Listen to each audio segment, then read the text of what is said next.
international community has recently rejected the U.S. blockade against Cuba in the 29th UN vote on the resolution demanding the lifting of the criminal policy. The Brazilian Chamber of Deputies this Wednesday provisionally approved a bill that threatens the future of indigenous lands, as well as the environment. And also, anti-Olympic protests continue in Japan, a month ahead of the Olympic Games. From the headquarters of TeleSUR English in Havana, Cuba, this is From the South. I'm Gladys Quesada.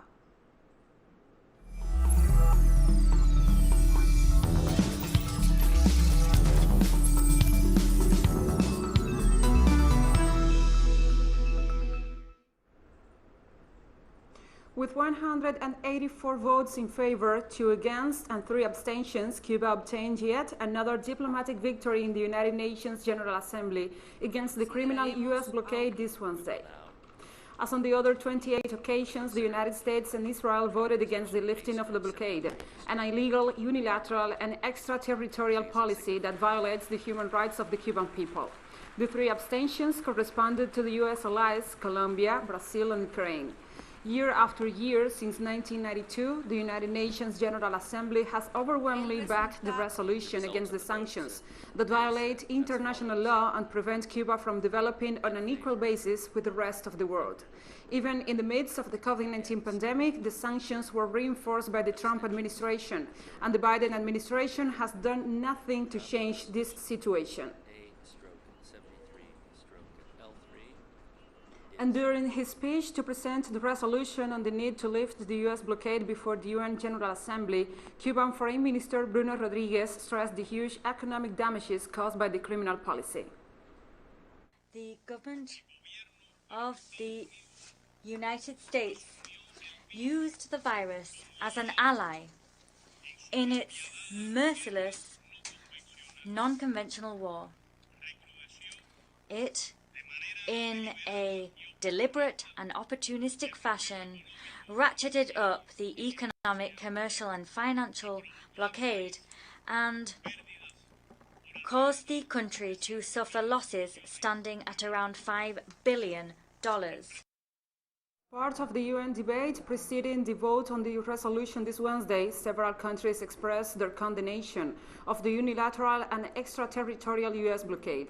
Ambassador of Venezuela to the United Nations, Samuel Moncada, expressed his country's solidarity with the Cuban government and people. It is illegal because it violates all norms of international law. It is inhumane because it violates the human rights of an entire people. And worse still, it is criminal because it is a policy of calculated cruelty which seeks to produce pain and suffering among the civilian population. It is an attack which uses economic instruments. It is an act of collective punishment which, owing to its systematic and deliberate nature, constitutes a crime against humanity.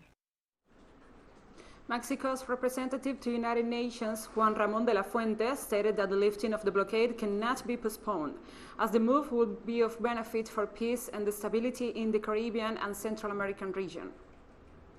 In the face of a pandemic such as that of COVID-19, we cannot postpone the lifting of the blockade against Cuba.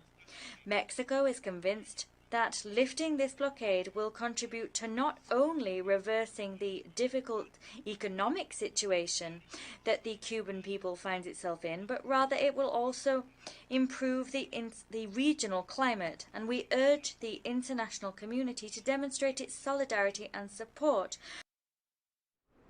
Haiti's representative to the United Nations, Justine Jo Wesley Cassou, spoke on behalf of the Caribbean community, highlighting the support Cuba has offered CARICOM member states despite the limitations of the blockade.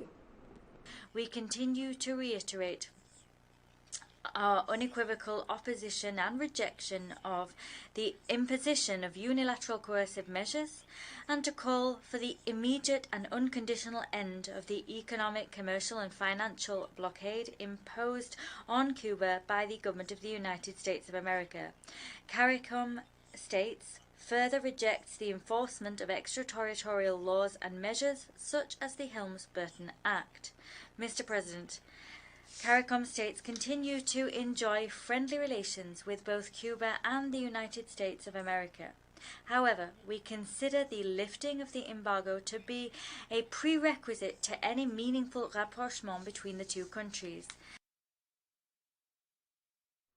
In the midst of huge difficulties, Cuba has developed 5 vaccine candidates to fight COVID-19, 2 of which have already shown very positive results. But the United States blockade continues to limit Cuban scientific development. The Assistant Director of Cuba's Finlay Vaccine Institute explains.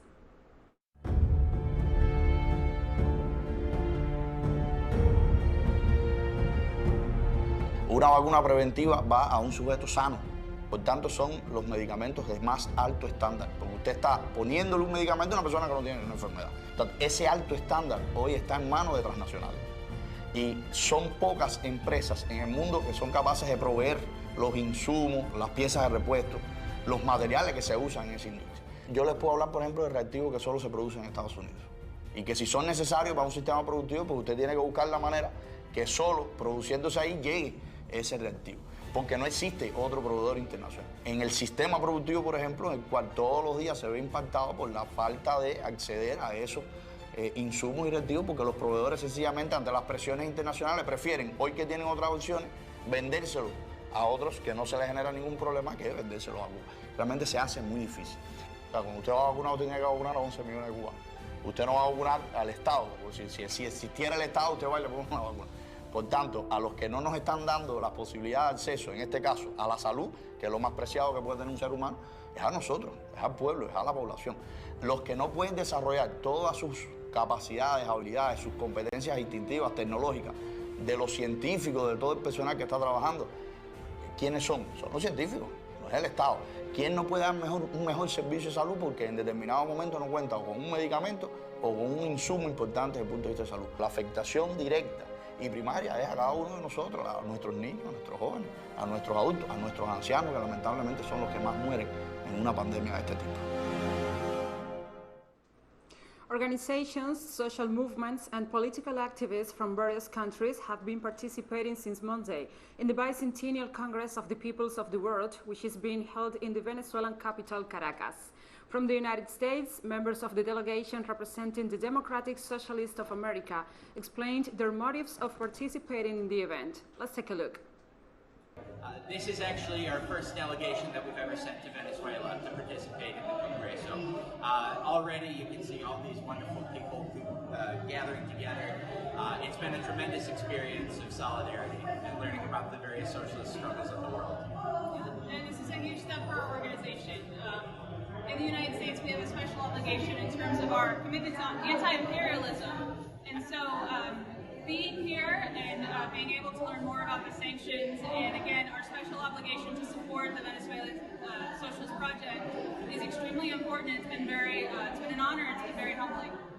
The USA stands in solidarity with the Venezuelan people against the Venezuelan sanctions, the U.S. sanctions of Venezuela. And hopefully this will lead to an expansion of support for third world struggles going forward. Very excited to be part of the delegation traveling here. We stand in solidarity with Venezuela and denounce the unilateral coercive measures by the United States that have devastated the people of Venezuela. And as part of the Bicentennial Congress of the Peoples of the World, historian, intellectual and journalist Vijay Prasad, head of the Tricontinental Institute for Social Research, spoke about the role of the media and its influence on social struggles across the globe. Our movements, we neglect political education. We don't believe that our own organizations are a media. Our own people are watching the bourgeois media and absorbing bourgeois ideas. What's the point of people outside the organizations if we haven't even strengthened our own organizations? Each member of every one of our organizations is a television set. They will go among the people and inform the people about the world. It is our role as intellectuals in the movement to build the confidence of our organizations to become the media.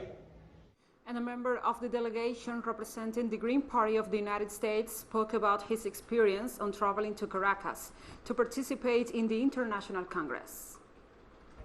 I don't want to tell them there's a reason why you're discouraged from coming down here, right? It's the same situation with Cuba. They don't want you to see how successful countries can be that are portrayed horribly in the media. So that would be the primary message I want people to know. I feel like my country doesn't represent me, and I'm coming where the revolution is, regardless of what my government thinks, and it's still kind of mind-blowing. I've only been here less than 24 hours, but it feels good, man. And we'll be right back after this very short break, so don't go away.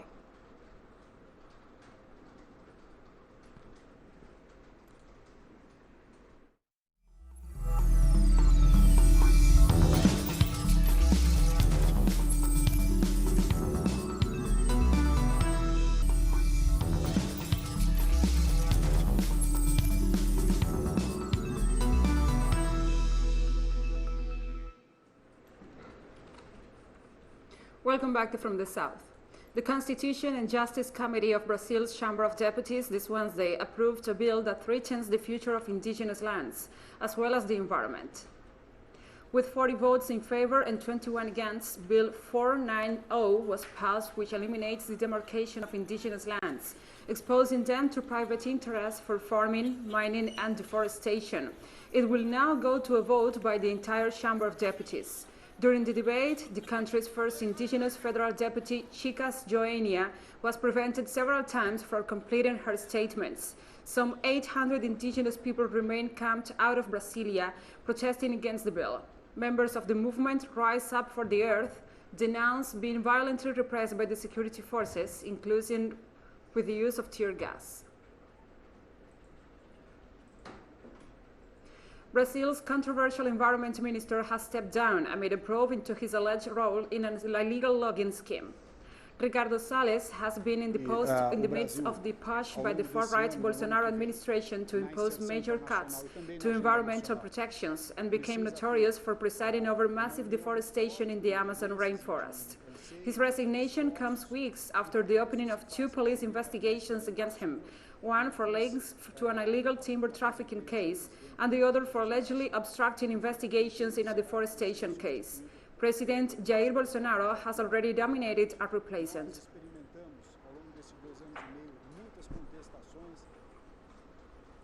In an exclusive interview for TeleSUR, former President of Brazil, Luiz Inácio Lula da Silva, stressed his concerns regarding COVID-19 and its impact on the Brazilian population.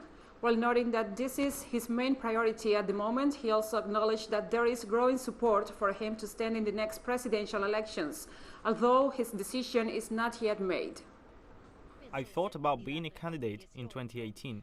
The justice system did not allow me to, because they fabricated a legal force to take me out of the electoral race, and now, in 2022, many people, especially my party, want me to be a candidate, and I think I will decide by the end of the year, because what I want to discuss now is the issue of vaccination. We are in a movement to guarantee vaccines for the entire Brazilian population, to guarantee an emergency income for all the victims of COVID-19, for all those who are unemployed, and we are also trying to ensure a credit guarantee so that people can advance economically. That is a priority in 2021. At the right time, I will decide whether I will be a candidate or not. Now, all the polls show that I can win the elections in 2022, and that I am in first place, and that I have a good chance of defeating Bolsonaro. But the Brazilian political picture is not yet defined, because I do not know how many candidates are going to run, or how many candidates of the left. I will decide when the time comes.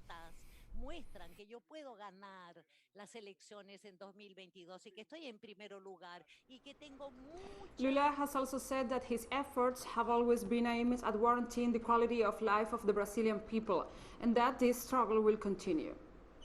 When someone, a man, has a cause, there is no struggle that he can't wage. My cause is to give Brazil back to its sovereignty, to give back the possibility to improve living standards, to ensure food, health, culture, education, because I did it while I was a president.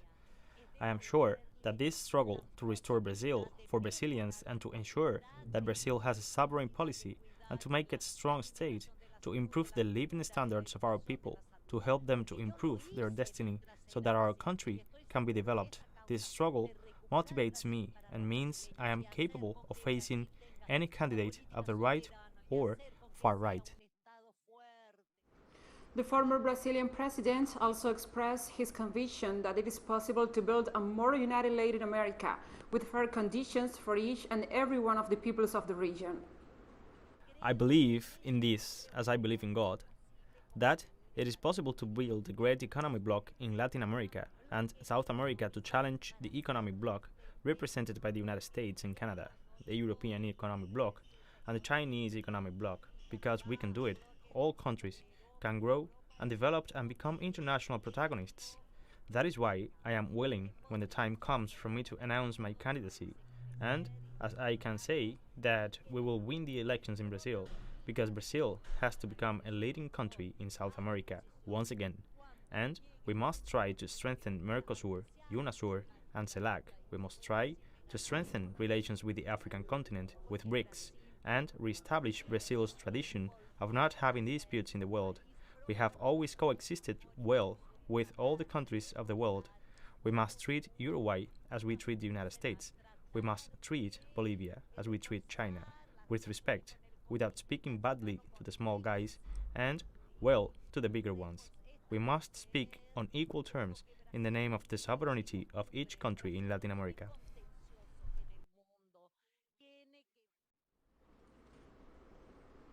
And now we move on to other topics. In Russia, the most urgent problems and trends in the field of international military policy are being discussed at the 9th Moscow Conference on International Security. President Vladimir Putin inaugurated the event by addressing participants and guests via video conference. He expressed his concern about the ongoing intensification of military capacity and infrastructure of the North Atlantic Treaty Organization near Russia's borders. The forum provides an unique space for expert exchange on regional threats and challenges.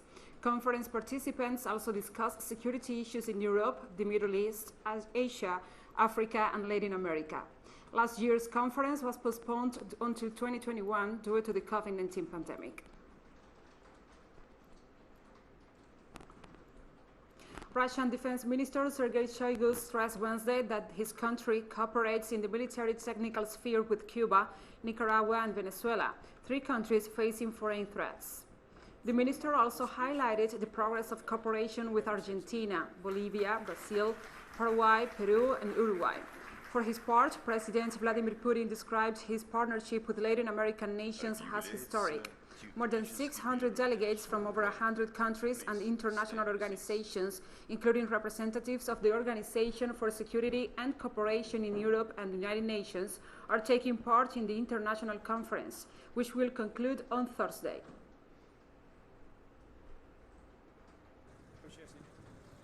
And the Russian Defense Ministry reported Wednesday that a Russian ship fired warning shots at a British warship after it violated Russian territorial waters in the Black Sea and advanced 3 kilometers in the area of the Crimean Peninsula. The military attaché of the British Embassy in Moscow was summoned to the Defense Ministry after the incident. Meanwhile, the Foreign Ministry reported that it had also summoned the British ambassador to explain the move. And we have more stories coming up after this final short break, so stay with us.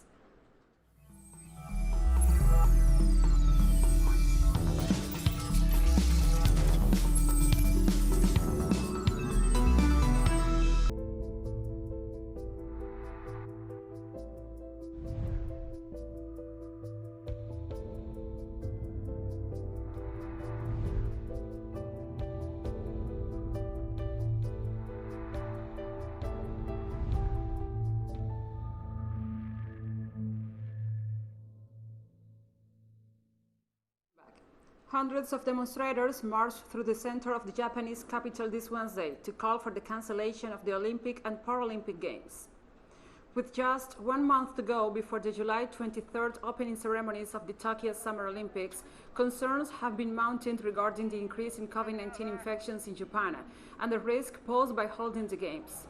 On Monday, authorities announced that spectators will be allowed inside the games venues with a capacity limit of 50% or up to 10,000 people.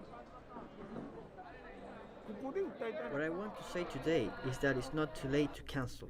On the one hand, they are telling people to not go out too much and to avoid contact with others, and on the other, they are mobilizing crowds for a national event. It's that whole system that I've come to denounce. The way things are going is a victory for power and money, and the sacrifice of daily life. We owe it to ourselves to stop this with the power of ordinary citizens.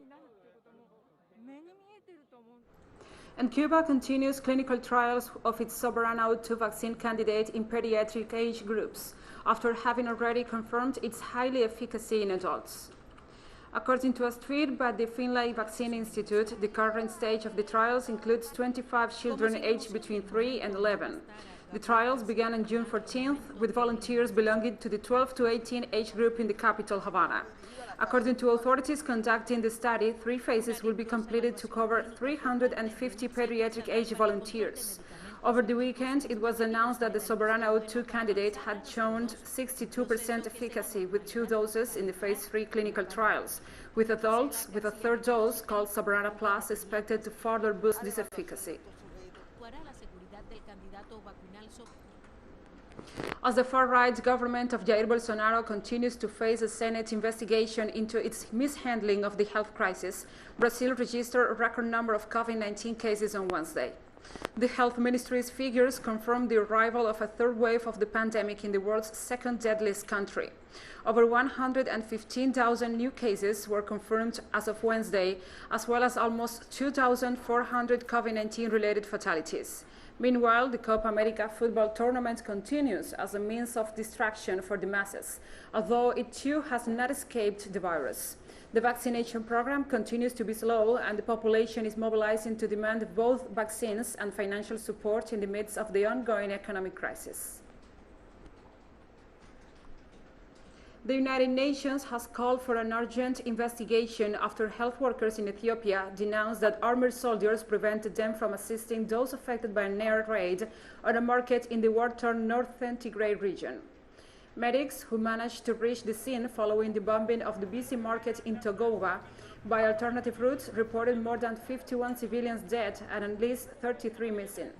The attack came as ballot counting was underway across much of the rest of Ethiopia following Monday's general election, but the ongoing conflict in Tigray prevented any voting there. And Togo has inaugurated the largest solar plant in West Africa in a push to increase access to electricity and develop renewables in the small coastal country. The 50-megawatt facility will provide power to more than 158,000 households and save more than 1 million tons of CO2 emissions, according to authorities. Togo, which imports more than half of its energy from Nigeria and Ghana, is banking on solar power to develop access to electricity for its 8 million residents. And we have come to the end of this news brief. But remember, you can find these and many other stories on our website at telesurenglish.net. And also, if you feel so inclined, please join us on social media. We are on Facebook, Twitter, Instagram, and also Telegram.